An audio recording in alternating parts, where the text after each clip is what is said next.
Well, what amazes me, here you have your first feature for Disney, Hitchhiker's Guide. It's number one in the US, it's number one in the UK, and yet you struggled and didn't find a British backer for this wonderful script. I would imagine you leather bound it, you presented it pretty well, and I think it is a wonderful story.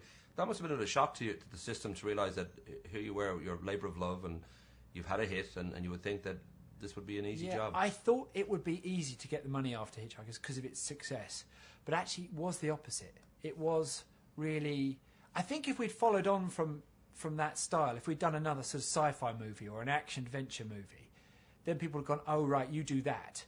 But we were doing something that was so different from Hitchhikers that people were just thinking, well, no, that doesn't make sense. It's too risky. And a lot of people felt that it was too risky to have a film that adults would enjoy, but that stars to kids. They figured adults won't enjoy that. And there's always reasons for not doing it, but it was amazing to us. It was kind of depressing that everywhere we went, and we went everywhere, even outside of the film business, to merchant bankers. We went everywhere, and they'd all go, and they go, it's a bit, well, we like it, but it's a good script, but we're not sure it's going to work, and all this sort of thing. And you're like, can't we just make it and then get the marketing department to help us with that?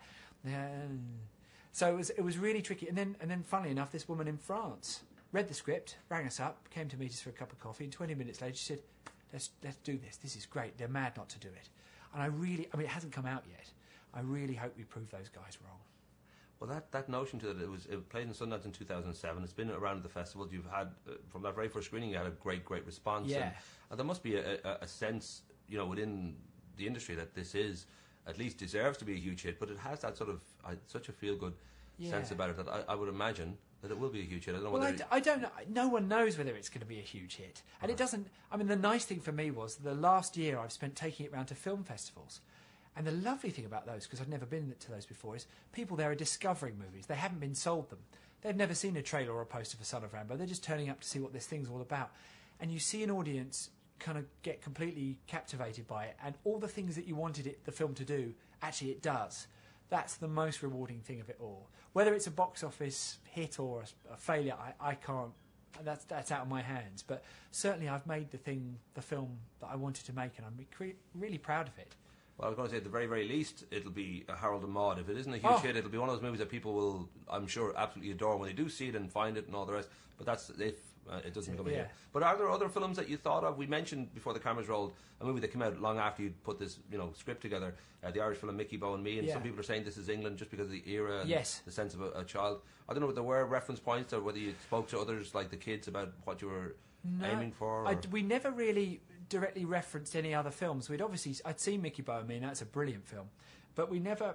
I think the only time we ever we looked at other films as reference was to make sure we weren't copying them or were seen to be copying them in any way, and most of the time we found we weren't, because our story was so unique to our own experiences.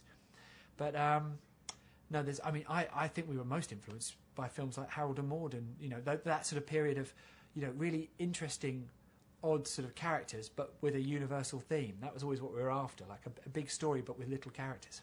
I know Stallone has said that he saw the movie and he liked it, and I don't know whether you've actually had a chance to talk to him directly or whether you've managed to... I tried to talk to Stallone, because we got ourselves a ticket to the premiere of Rambow 4, and I thought, very naively, like, can you imagine, you can't meet anyone at those places, let alone the guy who's the lead actor. But we went along anyway and sat in the front row, and he sort of introduced the film there, and I wanted to just jump up and go, hello! But I think that would have got me shot by someone in the wings. I haven't actually spoken to him directly, but he has seen Son of Rambow and sent us a lovely sort of message of congratulations, and he's given us his blessing, which is brilliant. Well, I did read that you spent some of last year kind of getting copyright sorted out. Was that to show the footage of Rambow, or I don't know if there was other things? It wasn't so much the footage. The copyright issues weren't so much the footage as the whole kind of brand and who owns what, and it's all fine, but it just takes a long time to sort of go through it all. So it was just a delay. That we used that delay though to go around all the film festivals instead, which was brilliant. It was a big blessing in disguise for me. Compared to Hitchhikers, this was a 40-day shoot. I think it was $7.5 million. Whatever way that works out. That's the catering budget of Hitchhikers. Yeah.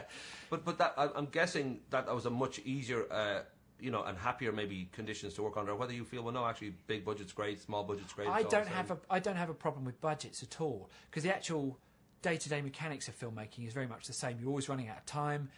Someone's always fallen over and hurt their leg, so you can't shoot that scene now. The actual realities of it, whether it's a spaceship or two kids becoming blood brothers by a lake.